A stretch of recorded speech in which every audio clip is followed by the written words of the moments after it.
Alright, full spoilers for 11/19 titled Image. And for this week with the Yamato cover story, we see some kids who hated Kaido now throwing rocks at Yamato. If only they knew the truth.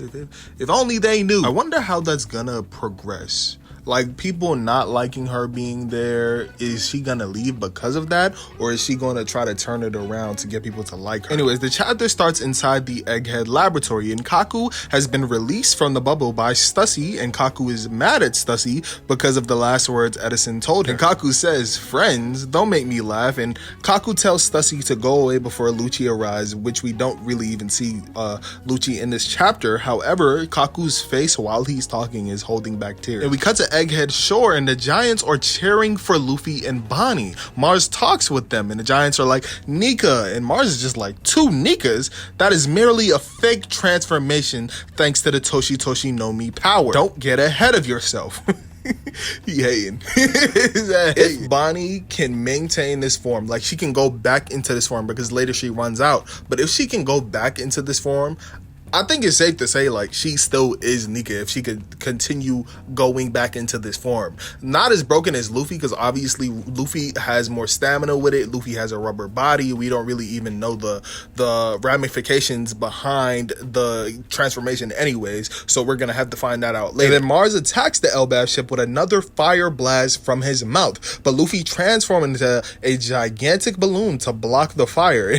And Luffy's shouting in pain, and he holds the fire back and protects the ship. And then Luffy stretches his arms and grabs both of Mars's wings, and then he talks with Sanji and the others. These monsters can recover no matter what we do, so the only way we can take care of them is to blow them away as far as possible. Then Luffy asks Bonnie, Sanji, and Frankie to attack his balloon body with everything they have. So he's about to tank this attack. Wait, what?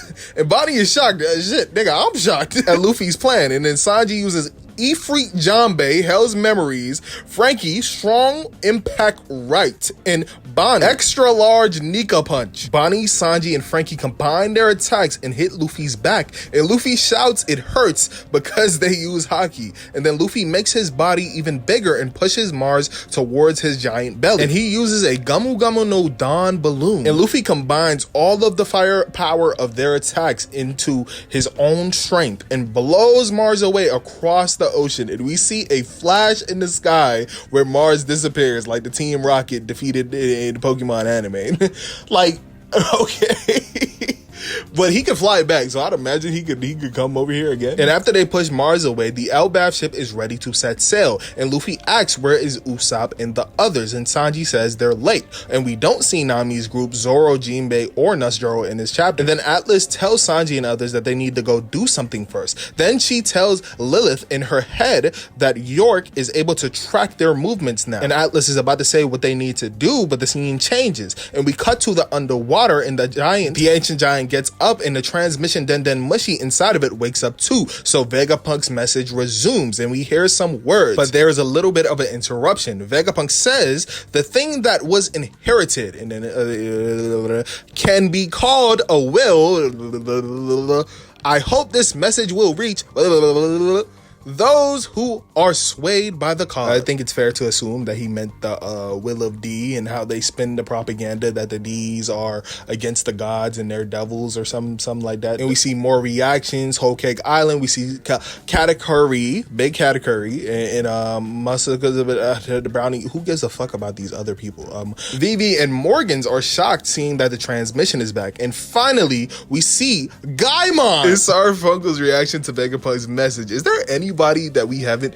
Where's Shanks? I want to see Shanks' reaction. Why the fuck are we getting all these random people's reactions? But they don't even have a Den Mushi, so they're not even aware of the worldwide broadcast. Why the fuck did they just show us? A quick little cameo, I guess. Anyways, back to Egghead Island, York tells the 5 elders that the transmission Den Mushi uses separate circuits for transmission and memory storage. So the only way to permanently stop the broadcast is to destroy it completely. Jupiter spits out the Cypher Pole agents and Seraphines onto the marine battleships. Then Jupiter starts starts sucking back the Elbaf ship. All had a little freaky, and then Luffy jumps back to the shore and punches the fuck out of Jupiter.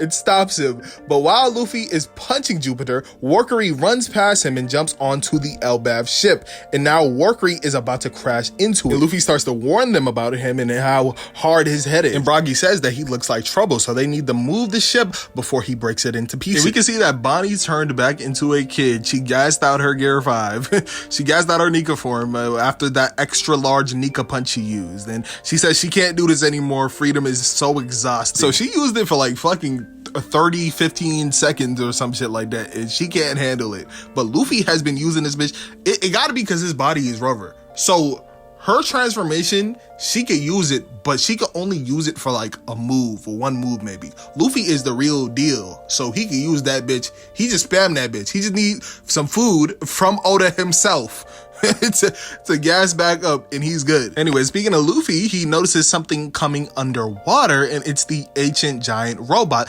that remembers Joy Boy's voice from the past. And we can't see Joy Boy yet, but we hear him. The ancient giant robot, Joy Boy. And suddenly, in an epic final double-page spread of the chapter, the ancient giant robot rises out from the sea and punches Workery in the face, breaking one of his giant fangs. And we hear Joy Boy say, "Listen, Emmett, when the time comes, you must." And Emmett is like, "The time?" And everyone is shocked. Dory and Broggy eyes pop out of their sockets, and Luffy eyes are just sparkling. And Dory and Broggy are just like, "What the hell is even that?" And Luffy he's sparkling, eyes sparkling, robot. And for the editor's message, he says, "Romance on the move once more." What? End of the chapter break next week. What does that mean? Romance on the move once more.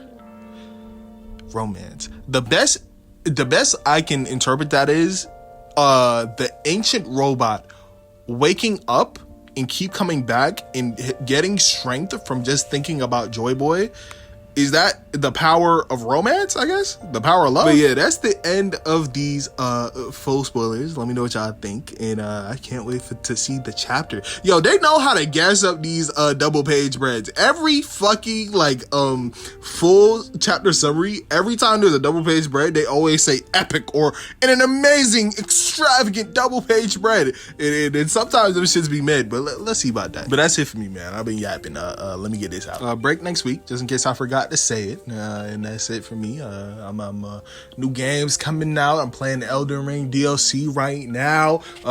Weather and Waves about to have a update. Zenless Zone Zero about to come out. It's a lot of good stuff happening, man. So you know what? And there's a lot of other mangas that you could read on this break. So I hope Oda's good. He definitely needs these breaks. The chapters have been 13 pages lately, so I'm hoping that he's good. But yeah, bro, I'll just enjoy y'all break. You feel me? Peace.